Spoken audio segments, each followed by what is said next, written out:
Monjibokoro Dopodi Agostani, Nijiba Shalmani Cocktail Mankiba, Mandavo, Hakotuni, Father Hakotuni, Tongasundra, Lokorok by Pansumodi, Okshareka, Monjibokoro, Asuktayo, Whiteham Birembo, Asukmani Ulo, Abuk by Whiteham Mankiban Panda Heka, Narendra Modi, Cocktail, Nijiba Agoshalmari, Fungni, Damsha Tamotero, Akasbani, Dodoshani Joto Channel, Akasbani News on AIR website, mobile app Monjibokoroni, Tangbedek, the Koktum, Tangbedek website, YouTube channel, Loko Mankibat Panda Frogzaka, Wibroom, Mankibat Pandavo, Lokorone Hakotoni Bagai, Kokasar Mahai, Deni, Mankiba Pandavo, Hakotoni Lokuni Bagai, Lankopuri, Kokasarka Monchibokro. আমি খবর পেলাম 23 তারিখ ইন্দ্রনগরে অল্প বয়সে 30+ কিশোর একজন ব্যক্তি সে অন্যকে বাঁচাতে গিয়ে তার নিজের জীবন উৎসর্গ করেছে। ওনার বাড়িতে আমি গেলাম, চিরঞ্জিত দেখলাম ব্যক্তি, আজকে এখানে আসার আগে আমি গিয়েছি যে নিজের জীবনকে বাজি রেখে অন্যকে বাঁচাতে ভাবুন। তার বাড়িতে আমি গেলাম, 3 বোন, বিয়ে হয়ে গেছে 3 বোনের, আর মা আর বাবাও স্ট্রোকের পেশেন্ট। মানে সান্ত্বনা দেওয়ার কোনো ভাষা ছিল না, খালি ওনাদের কাছে গিয়ে বললাম যে ছেলেকে তো আমরা ফিরিয়ে দিতে পারবো না, কিন্তু যেখানে থাকুক ডাক্তার সর্বতি কামনা করি এবং ভালো থাকুক। যে কাজও করে গেছে সেটা সবাই মনে রাখবে।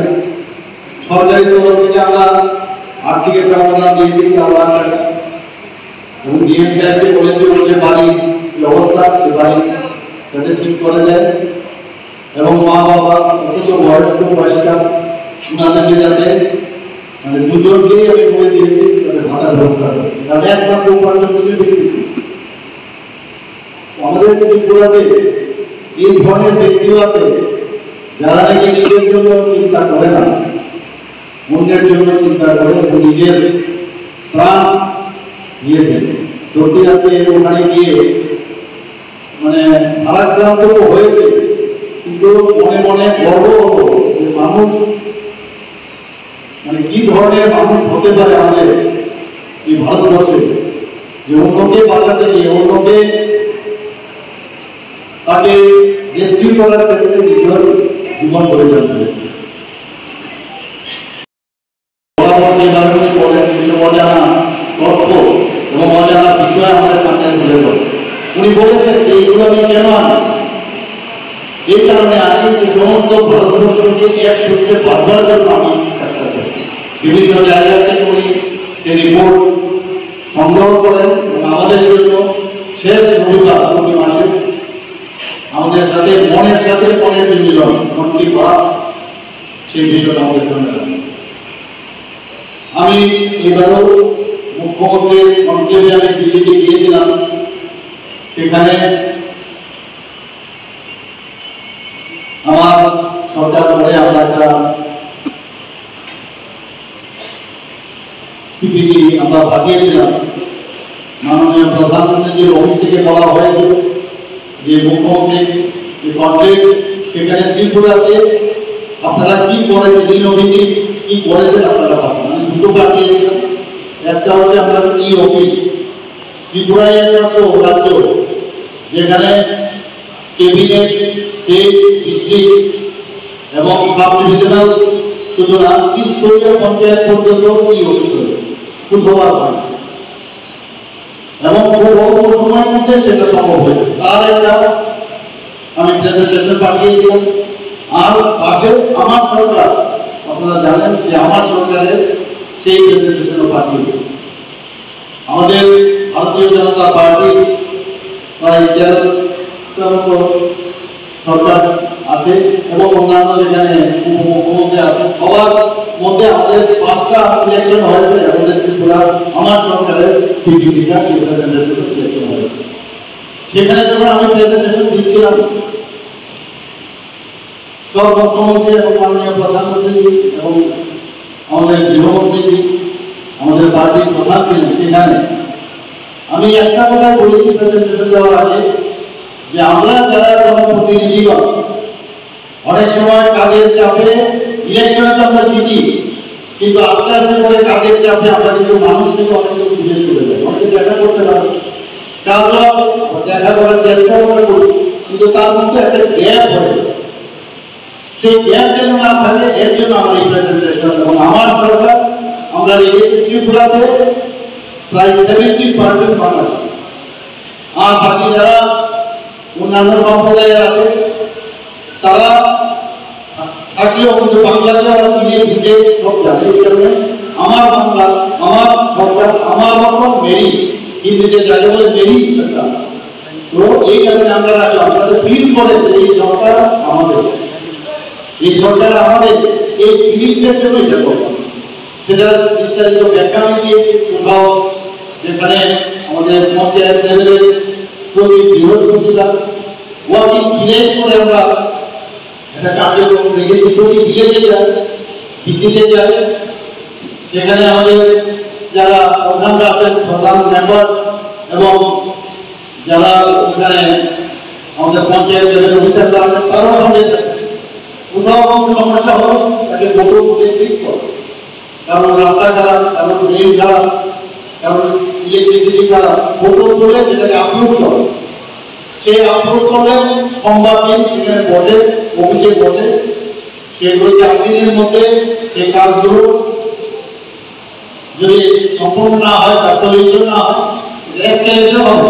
এসডিএম থেকে আরম্ভ করে ডিস্ট্রিক্ট হয়, সেটা চিফ সেক্রেটারি লেভেল অর্থাৎ মুখ্যমন্ত্রী লেভেলে হবে। এই কাজটা আমরা আমার সরকারের মাধ্যমে আমরা সেই কাজটা করছি। সবাই প্রধানমন্ত্রী থেকে শুরু করে সবাই বলছে খুবই ভালো আপনাদের এই ইনোভেটিভ আইডিয়া। তো মাননীয় প্রধানমন্ত্রী যে মন কি বাত আমি কেন এই কথাটা বললাম, মানুষ তারাই কিন্তু আমরা নির্বাচন। আজকে এত বড় একটা বন্যা হয়ে গেল, ত্রিপুরাতে কি আছে বগাপাতে আপনারা সাউথ ত্রিপুরাতে হাইয়েস্ট এবার বৃষ্টিপাত হয়েছে 493.3 আপনার মিলিমিটার বর্ষা হয়েছে। জীবনে আমরা শুনিনি, কেউ শুনিনি হয়তো 50, 60, 100, 120, 250, 270, 75 হয়েছে। এইরকম বর্ষা কোনোদিন আমরা দেখি। তো সেই জায়গায় দাঁড়িয়ে আজকে যেহেতু আমরা যেটা রাজীববাবু বলেছেন, বলার চেষ্টা করেছেন, আমরা সারা রাত থেকে আমাদের পার্টি যেমন সারা রাত জেগেছে, আমিও রাজীববাবুর সাথে বারংবার কথা বলে আমাদের কার্যকর করার একটু সহযোগ্য। আমি যেখানে যেখানে গেছি আমাদের অফিসাররা তো করেছেন, দিন রাত অফিসাররা কাজ করছেন। আমি কিছুদিন আগে রাজভবনে একটা মিটিং হয়েছিল, আপনাদের গ্যাদারটা আমি জানাচ্ছি। আমি অফিসারদের সেখানে সমস্ত আইএস অফিসার থেকে আরম্ভ করে সমস্ত অফিসাররা সেখানে ছিলেন। আমি একটা কথা বলেছি, আমাদের কাছে একটা খবর তাই আমরা শুনতাম যে অফিসাররা কথা শোনেন, অফিসাররা কথা শোনেন, কিন্তু আমার এই কয়েক বছরের মধ্যে আমি দেখলাম যে অফিসাররা কথা শোনেন, আমি পাই অফিসাররা কথা শোনেন। এখন অফিসারদের কথা শোনানোর জন্য যে বডি ল্যাঙ্গুয়েজ যেরকম আমরা শুনতাম, সেই বডি ল্যাঙ্গুয়েজ করে শোনানো, তারপরেও যদি কাজ না হয়, আর আমার যদি বডি ল্যাঙ্গুয়েজ সেভাবে না করে আমি যদি কাজটা আদায় করতে পারি, এবং আমি সেই বিষয়ে কাজ আদায় করাটা শিখব, একটা ভাবনা সেটা কিন্তু চলে যাচ্ছে। এইবারে এই যে দুর্যোগ অবস্থা হয়েছে তাতে করে তাদের আমি যে কাজগুলো আমি দেখছি সেটা কিন্তু আমরা পেয়েছি। আমি এটাও বলেছি যে অনেক সময় আছে হইচই না করেও যখন কোনো অফিসার না কাজ করবে, কর্মচারী না কাজ করবে, তার জন্য তো ব্যবস্থা আছে, কিন্তু সেটা সেই জায়গায় কম সংখ্যক। কিন্তু এতে করে একটা বিভিন্ন ভাবনা চলে আসে। মাননীয় প্রধানমন্ত্রী যে মন কি বাত অনুষ্ঠানে সারা পৃথিবীর মধ্যে একটা আলোচ্য বিষয় যে পুরো প্রধানমন্ত্রী এইভাবে মাসের শেষে সমস্ত ভারতবর্ষের সমস্ত মানুষের সাথে কথা বলছে। হয়তো বা বিদেশেও অনেক লোক আমাদের যারা প্রবাসী, যারা আমাদের দেশের নাগরিক আছেন, তারাও হয়তো শুনেন বা অন্যরাও শুনেন। যে কিভাবে উনি কানেক্ট করছেন, যেটা আমি বললাম যে মানুষ থেকে দূরে যেতে না যায়, এর জন্যই কানেকশন, সেটা বারবার উনি বলছেন। আজকে উনি বলছেন আমাদের 4টি চাপ আছে, এর মধ্যে যুবক শ্রেণীর বিষয়ে উনি বলছেন যুবক, মহিলা, কৃষক এবং গরিব, 4 চাপ আমাদের কাছে আগামী চাপ নাই। আজকে যুবকদের নিয়ে উনি কথা বলছেন, যারা আইএমপি স্টুডেন্টদের সাথে কথা বলছেন যে 23 অগস্ট আমরাও জানতাম, আজকে জানলাম যে space day, national space day হিসেবে পালন করা হয়। সেখানে ওদের সাথে কথা বলবো, চন্দ্রযান 3 যেটা সাফল্যের সাথে সেটা উৎক্ষেপণ হয়েছে, সেটাকে সামনে রেখে ওদের সাথে কথা বলবো আর কি কি আইডিয়া হতে পারে।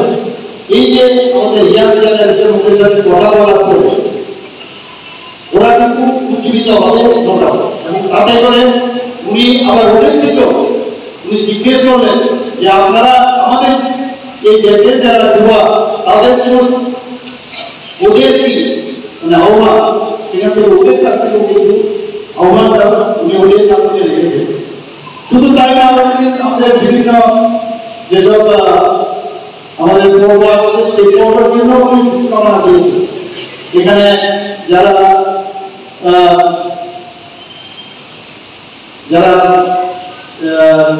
খেলাধুলার বিষয়ে কিছু দিনের মধ্যে একটা অবহিত হবে, তারও উনি মানে আমাদের ওদের কংগ্রেচুলেশন অ্যাডভান্স দিয়ে সবাই মিলে উৎসাহ করার জন্য সেই কথাটাও বলেছেন।